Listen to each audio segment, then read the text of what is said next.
A very good morning, dear students. This is Swati Kohli from the Millennium School, South City, Lucknow. Well, yesterday we began with the lesson, The Midnight Visitor. We just read half of it. I hope everyone is clear with the lesson. But still, I'll take a quick recap before I proceed further with the lesson. Introducing you to the three main characters of the story. Ausable is the first agent, and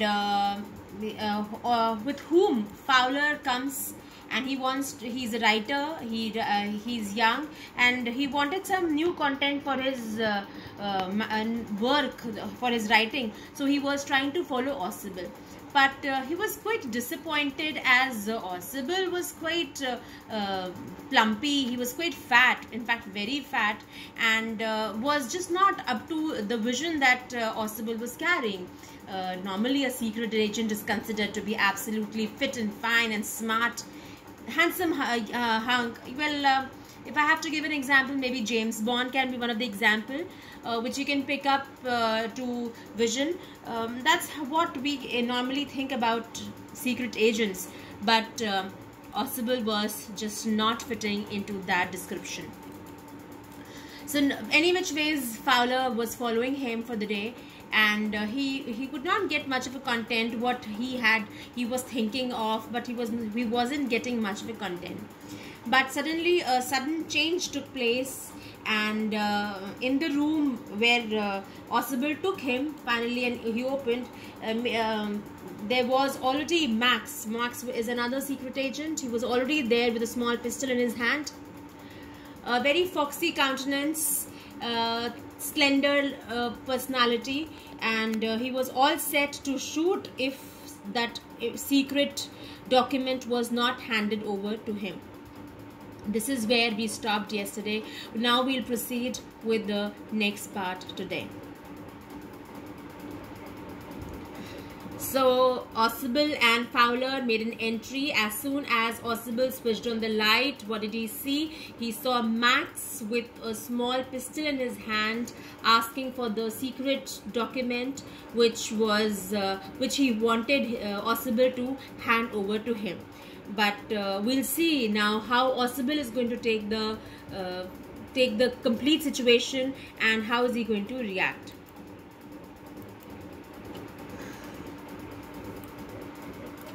Ausable moved to an armchair and sat down heavily. "I'm going to raise the devil with the management this time, and you can bet on it," he said grimly. "This is the second time in a month that somebody has got into my room through that nuisance of a balcony." Fowler's eyes went to the single window of the room. It was an ordinary window against which now the night was pressing blackly. "I'm going to raise the devil" means he's going to make a noise about it. He'll talk about it to the management. He said it very grimly, in a very, very serious tone. He said that this is not done, that this is the second time in a month that somebody has got into my room through the nuisance of a balcony. Now Fowler was very much there, and he's looking around the room, and what he could see was just a simple ordinary window, and couldn't really sense where the balcony is. "Now, balcony?" Max said with a rising inflection. "No, a passkey. I did not know about the balcony. It might have saved me some trouble had I known."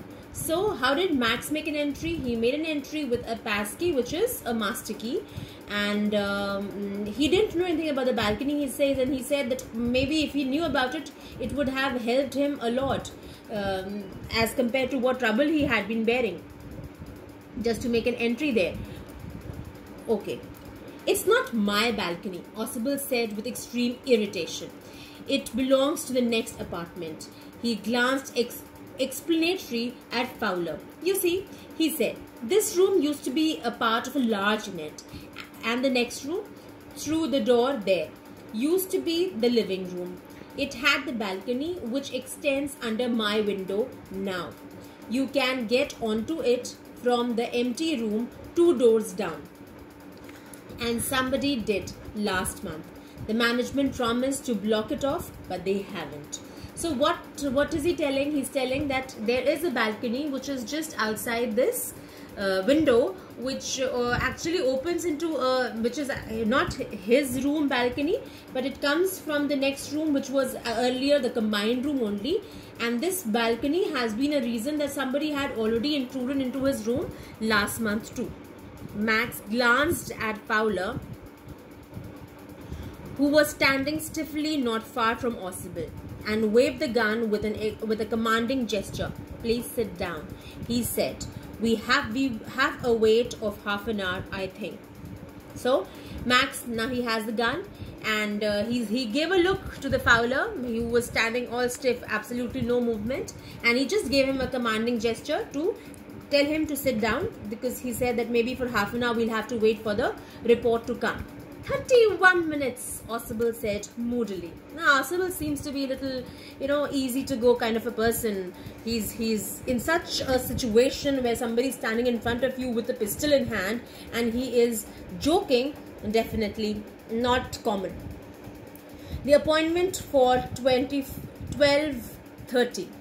"I wish I knew how you learned about the report, Max." The little spy smiled evilly. Who is this little spy? Max, of course. "And we wish we knew how your people got the report. But no harm has been done. I will get it back tonight. What is that? Who is at the door?" Fowler jumped at the sudden knocking at the door. Ossible just smiled. "That will be the police," he said. "I thought that such an important paper as the one we are waiting for should have a little extra protection. I told them to check on me to make sure everything was all right." So there was a sudden knock at the door, and that's when he just Ossible said that yes, that's just a police, because I just told them to be extra caution. I told the police to take things under protection, and they must have come here to check in that everything is going smooth. Max bit his lips nervously. The knocking was repeated.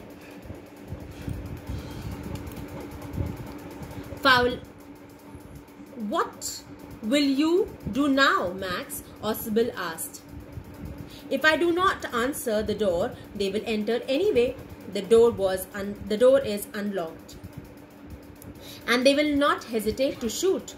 Max's face was black with anger as he backed swiftly towards the window. He swung a leg over the sill. "Send him away," he warned. "I will wait on the balcony. Send them away or I'll shoot and take my chances." The knocking at the door became louder and a voice was raised. "Mr. Ossible, Mr. Ossible."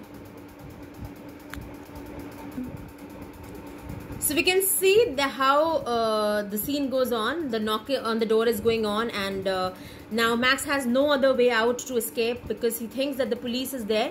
He quickly tries to escape from the window to the balcony. So he's just put one of his leg out from the sill of the window and pointing towards both of them. He warns them that as soon as the police comes, just let them go out, or else he would be shooting them off. So now let's see what happens.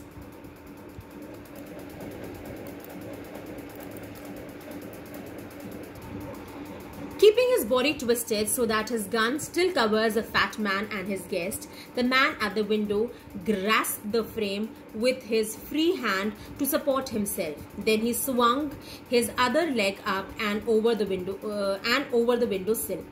The doorknob turned. Swiftly, Max pushed with his left hand to free himself from the sill and dropped to the balcony. And then, as he dropped, he screamed once shrilly. Shrilly means fiercely. A loud scream could be heard. So he just jumped down thinking that there was a balcony, but there was no balcony.